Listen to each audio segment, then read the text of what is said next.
Good afternoon and welcome to CG Labs episode 10, where we've got Kenny Long from Digital Barriers talking about body-worn cameras. So it's going to be an interesting one. Again, just to go over the quick rules, 30-minute webinar, we never exceed. Send in your questions, start doing that from now, and we can point them towards Kenny as we go through the webinar. You can find us on YouTube, Facebook. Like and share it, give us some feedback, and importantly, set a reminder for next week. Next week's going to be a particularly big one. 5th of August, we've got some interesting news, and anyone that's on our social media will see we've been talking about it. So set the reminder now, and I look forward to doing that reveal next week. So quickly, I'll go around the house and make the introductions. Harry, over to you first. Hi, I'm Harry Marcus. I'm the security manager at CG Labs, dealing with all things security and compliance and accreditation, all the boring stuff, and happy to be here. You even sounded boring when you were making the introduction there, actually, which is quite impressive. It's hard to make it sound exciting. And Kenny, over to you. Yeah, hi, I'm Kenny Long from Digital Barriers. I'm the facial recognition lead for the UK. Brilliant. So again, interesting subject, and I suppose for people tuning in, probably think what a strange one. But we've obviously been talking with you, Kenny, for a long period of time, and in relation to things like the OVO that we have that does the facial scanning. It was always a relationship that we wanted to explore, and we thought it'd be brilliant to have you on to talk to people about your product, particularly your product, which we find very impressive. So again, I'll hand across to you. Usual rules: you got 10 to 15 minutes to teach us all about it, and then we'll ask you some questions. No worries. What I'll do then, it's always a bit iffy when you do a live demo, but what I'm going to try and do is switch over to a live demo on a very low bandwidth at the moment. So let's give it a go. Brilliant. Your screen's up. Fantastic. Can you see that? Oh, I've got black screen. All right, there we go. Can you see it now? Yeah, we got it. Fantastic. Right, so what we're doing now, luckily I'm on holiday with a family, but I'm always here for CG Labs to do a quick webinar. What you're viewing right now is a live stream from my body-worn camera inside the caravan. We are currently streaming at 44 kilobits, which is extremely low. So what I'll do, I'll quickly grab that.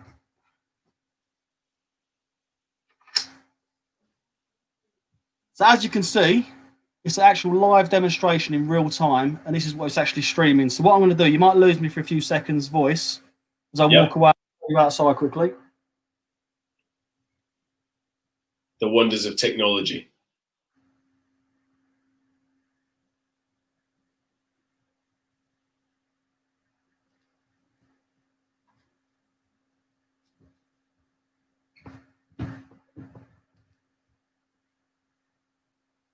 I'm just clipping that back on the wall. Brilliant. All right, there we go. All I wanted to quickly do is there's always a risk when people do live demonstrations, but the whole point is I believe in our product, and it's our EdgeViz Live technology that makes it actually stream in real time and being able to stream to multiple devices. So, for example, that stream can actually go through to a control room, to a mobile phone, a laptop, or all three at the same time, which is revolutionary. No one else can do that in real time with live streaming. And I think what's important as well is our live stream goes across all of our products. So from our live streaming rapid redeployable cameras, our elevated temperature scanners, even down to live streaming vehicle solutions. So, and I guess, I mean, for the layman sitting there looking at that product, and you think, well, we've got webcams on, so it works. I suppose the significance of these are all SIM-powered, low latency products. Yes, that's what's really important. So, for example, I was streaming then on Wi-Fi, which is very, very poor because I'm currently hauled out of a caravan park. But the technology works best on a SIM card. And it's important because when you think of places like festival sites, when you're thinking of crowded stadiums, you'll start to worry thinking, oh, is the live stream going to be able to carry on at this sort of magnitude? But for example, we was at the West Ham United versus Manchester United game at the London Stadium, and it live streamed all the way through the game, no issues at all. And the important part of it is the technology. So it's EdgeViz Live. So that's our technology that makes you be able to stream in real time. And I know I keep saying real time. A lot of people claim they can stream in real time. The problem is it will be 5, 6, 10 seconds later. And sometimes, for example, especially in the police industry, which you will know about, Harry, and so do I from the olden days. Was you military? Weren't you? I was. I don't like to brag, but I was. You was military as well. So having all these sort of backgrounds, having the ability to be able to live stream in certain situations can really change the whole setup. For example, when I was deployed throughout the London riots, very, very scary time. But you're out there, you've got to make decisions in a flash. But the thing is, imagine being able to say, right, we've got officers deployed over to the left-hand side. We want to be able to see and hear everything that they can see and hear. So they'd be able to go into that body-worn camera, which is already turned on, and actually turn the live stream on. So that means the control room can actually see in real time what's happening. But now you're saying, okay, so how do they keep the resolution so good to keep that going? Obviously, to keep everything in real time, resolution will slightly suffer. So that's why we've developed something called high resolution recovery, which is a tool that you can use to actually recover a high resolution image. And actually, if you give me 30 seconds, I'll do a demo of that as well. I will. Well, while you're getting that up, because I'm sure, Harry, I'm going to beat you to this question. Sure. Is there issues with GDPR with something like this? So with this, obviously, you've got... Sorry. So in relation to this, you've got to think, it's like CCTV. View. Sorry, I'm just going to get this up. There we go. Yeah, so what you've got to think is like CCTV, and as long as you follow all the guidelines, as you do with CCTV, etc., there's no issues whatsoever. On the actual body-worn cameras themselves, I think I've got it here. We do have the stickers, so everyone can see that when you actually see the body-worn camera, it's recording audio and visual. Yeah. So it's about being transparent as well, making sure people know what you're doing. I like the fact you've gone on holiday and you've still taken your kit with you. Yeah, no, to be quite honest, you're treated so well, and the technology is constantly upgrading. I want to stay on top of it. You know what I mean? Yeah. But can you see this at the moment? Yeah, we're seeing the video. Fantastic. So what I want to show you is our high-res recovery tool. So what's important about this is normally when there's an incident, an officer will have to return to the police station, download the body cam footage, and then they can then find out who's done what, where they were, etc. But what we can do, this could be the control room. So that means the officer is still out on foot, still on patrol. The control room can then go into that little frame and over the low bandwidth, select a small area. And can you see straight away that's cleaned up that nice image, and then they can use it straight away, because that could be a suspect for a robbery, or that could be a number plate you're trying to find. Then you can deal with that instantly, rather than saying to the officer, come back to the police station, we'll download it, have a look. You've done that within a couple of seconds. Wow. Fantastic. Do you suffer from too much video? I mean, I remember in the early days, again, flying drones, where I think we were absorbing, across all of the drones, we were absorbing 1 year's worth of video data every 24 hours. And for a while, there was so much, no one was reviewing anything, post-review. Is there a fear of that? So that's what we're talking about. So the whole point is we're keeping everything in real time. So it's all about real world application in real time. So as you can see, what I've just done there, your person's out on the street, they've gone past a vehicle, they've said, this vehicle's just made off. I don't know what vehicle it was, but it was this colour. What you can see there straight away, while that officer's still out on the beat, we've managed to do a high-res recovery and not having to review the footage. We can review it manually there and then. And now we've got the VR, so then they can circulate that vehicle and actually deal with that situation. So I think what it makes is you have to review a lot less footage to get to what you need to. That's what I'm saying about football clubs as well. So, for example, a few Premier League football clubs are using our technology, our live streaming body-worn cameras. And the great use case that they come up with is saying every now and again we have to eject people from the stadium for a variety of reasons. It could be racist chanting, it could be swearing, assault, etc. And then after they've ejected someone, that person's not going to be very happy they've been ejected. So then there'll be a big complaint procedure. Sometimes they have to let staff work while the complaints go through, etc. But what they're saying now is, well, we've got these live streaming body-worn cameras. If we're going to direct someone, why don't we just turn the live stream on? So that means you have a live stream of audio and visual going straight to the control room, where there will be police officers as well as all their control staff. they can then review and watch as they eject that person live, and they can then say there and then, is there going to be a complaint to review? Yes or no? We reviewed the footage, make notes now, and that's then put away.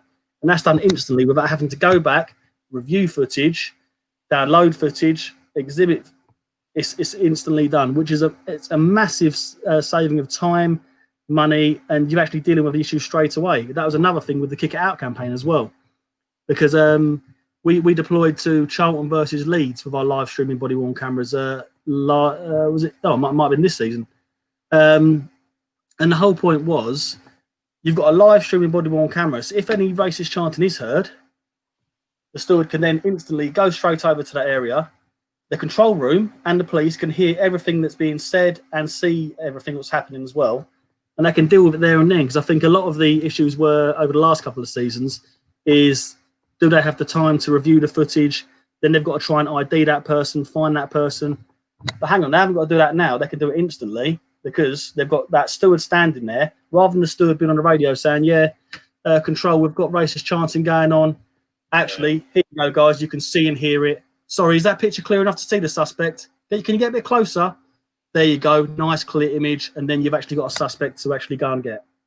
Have you done any behavioural change notices on people? Have you sort of surveyed it, what it does? I mean, I've been to a few late night drinking establishments where, you know, you're starting to see these body worn cameras worn by security guards. I mean, does that change behaviour?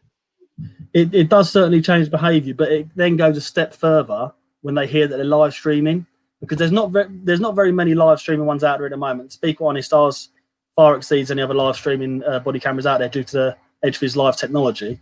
But it does massively change their behaviour. And the second you say it's live streaming as well, you see it change their behaviour even more. The whole point is they could be just standing there. So it could be even retail staff, because retail staff have seen a massive rise in assaults against them over the last couple of years, especially with COVID. So if you advertise, yes, actually all our staff are wearing live streaming body-worn cameras, it's going to make people think, right. So they're not just wearing a record-only one where they can find me later. Someone could be watching out at the back end now, and someone could be listening to what I'm saying. And if they can hear what I'm saying, they might be running all down here now.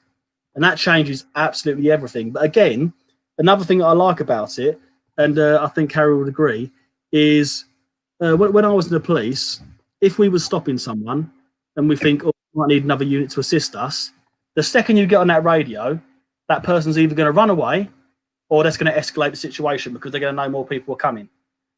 So another use for it is if you press the emergency button on the side of our body-worn camera, a live stream of audio and visual will go through to your control room, or it could go through to the sergeant on their mobile phone or on their tablet, or all three at the same time. And then they can say, right, the emergency button's gone off. Why has it gone off? Oh, we can see and hear everything that is happening on that stop. Right, we need to get more units to that area. So then you've got the people in the area to safeguard your officer and detain that person if they need to be detained, rather than escalating the situation just by calling over the radio. So there's so many different tactical options. Even I was speaking to someone in relation to Observator. Do you know much about that? Tell me. It's basically a plainclothes, and it's an overt and covert operation. Fantastic operation. But again, we're saying you could use the same technique as well. If you've got your overt officers wearing the live streaming body-worn cameras, the covert ones can see and hear everything that's happening. And if they've got to go and follow people off, they can do it. There's so many different options with these sort of technology.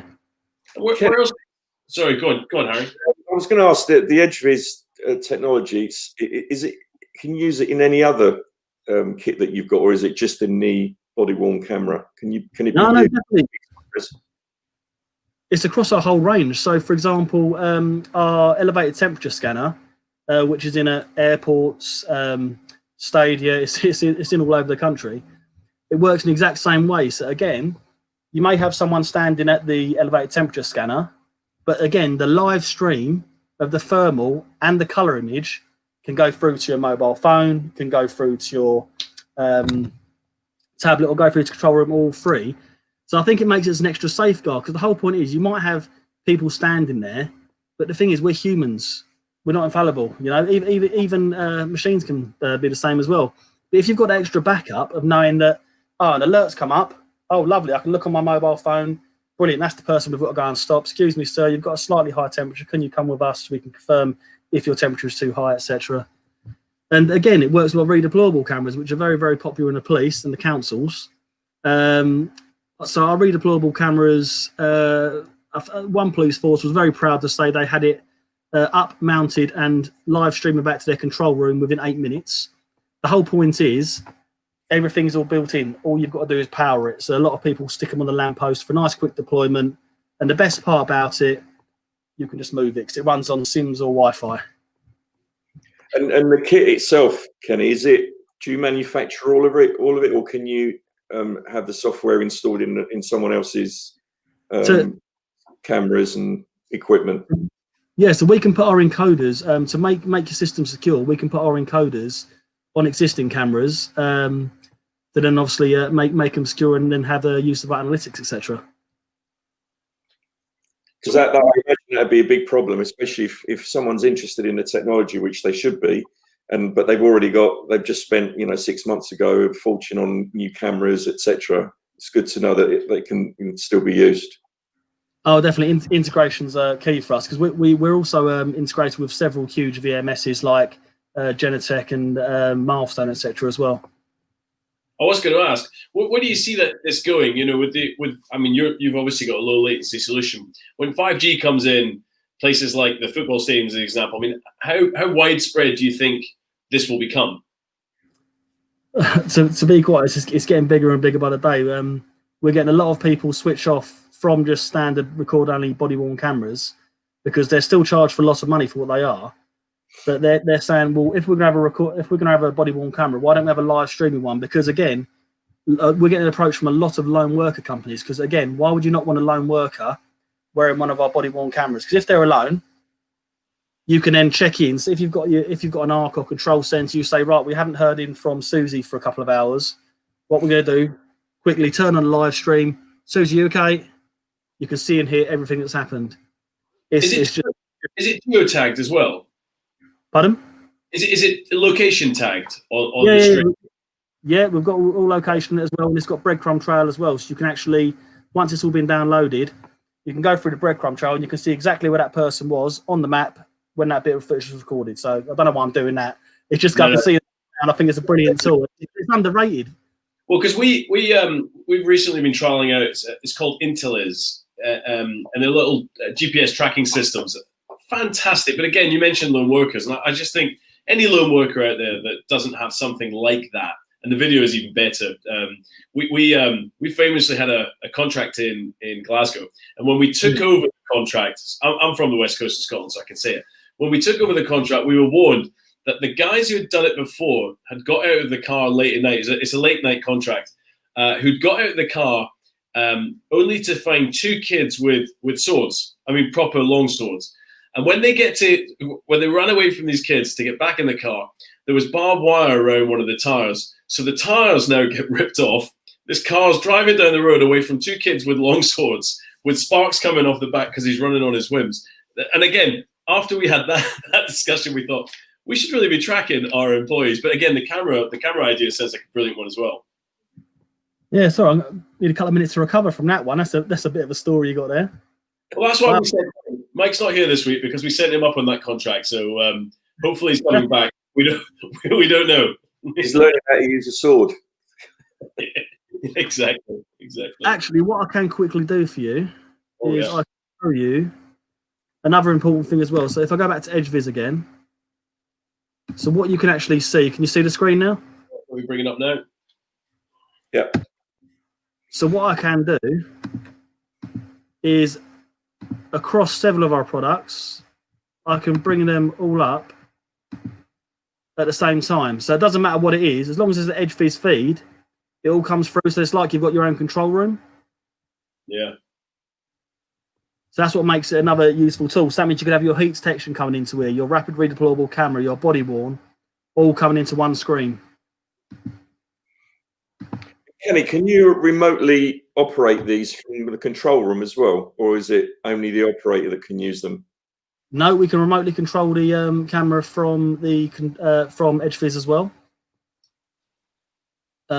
These ones are both locked at the moment, so I can't control them. But yeah, you can remotely control the cameras, which is an excellent tool as well. And that's what the police like as well. We get a lot of the police talk about being able to do that because say, for example, if the police are working with councils, the amount of times I have to go down to the council office to review footage, go through, etc. But what we're saying now is, yeah, if you've got a live streaming camera up, go into EdgeViz, and you could actually take control of that camera from wherever you are in the world. It can even be your mobile phone if you have the app on your mobile phone.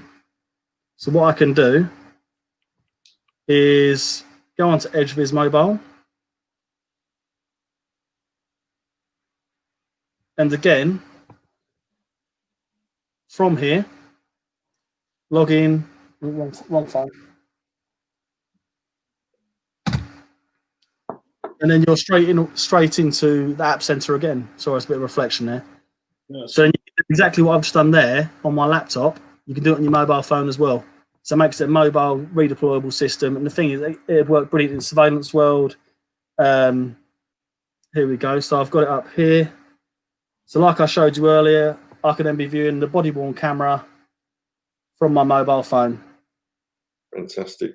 And is there any? We do a lot of augmented reality stuff as well. Is there any plans to sort of start integrating additional layers within the video? I mean, a simple one might be, you're tracking an individual and he's tagged even when he's not in sight, or I don't know, directions across the video so the commander can get a better feel for where he is.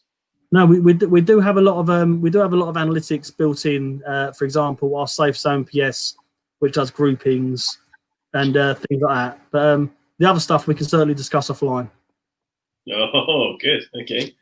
And what about face masks? What's that doing? I mean, I know it's not just specific to you guys, but how is that changing live streaming video for the police, I guess, and for security forces? Yeah, well, to be honest, this reminds me of back when I was at Scotland Yard in the Super Recognise unit, and everyone was saying, "Oh, you can't recognise that person. How can you recognise them just from their eyes?" So I remember myself and Gary, even Pete, a lot of the guys. It's not about how much of the face you can see, especially when you're human, as long as you can see some of the features. And we used to make so many identifications just from the eyes. The amount of times they would be going into look at armed robberies, whereby the guys have gone into a Ladbrokes with a crash helmet on, would still make identifications. And technology is getting better, and it's only going to get better, to be quite honest. So, yeah. Good. Kenny, changing slightly tact here, there's been a lot of talk about the ban in America of and coming over here now of Chinese technologies.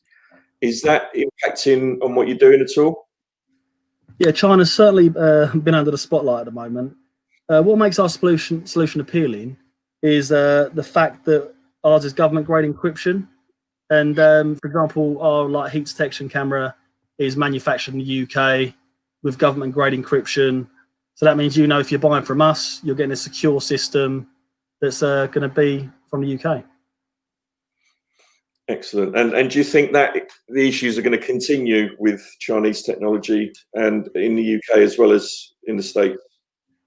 It's certainly something that we're making sure that we stay aware of and on top of. So I imagine there's going to be for a few months. I imagine there'll be more of a demand for your kit as a result. Is why I brought that up, because people will change, won't they? We've certainly seen very good sales for our technology recently. Yes. Good to hear, guys. I think we'll start looking to wrap up. Kenny, I want to say first of all, thanks very much for coming on. Always an interesting topic, and to do a live demo on a webinar, that's bravery. How can people get in touch with you if they want to talk more? Yeah, if they want to get in contact with me, my email is kenny.long@digitalbarriers.com. I'm sure I can pass it on to you guys to forward as well. Yeah, and I guess if anyone wants to make any comments, then again, please leave them on the streams, whether it's YouTube or Facebook, and again, we'll pass on anything we have. Again, Kenny, thanks very much. As a reminder to everyone out there before we say goodbye, next week is the big reveal for everyone. So please set a reminder, like and share it, and we'll see you next week. Guys, thanks very much. Cheers, guys.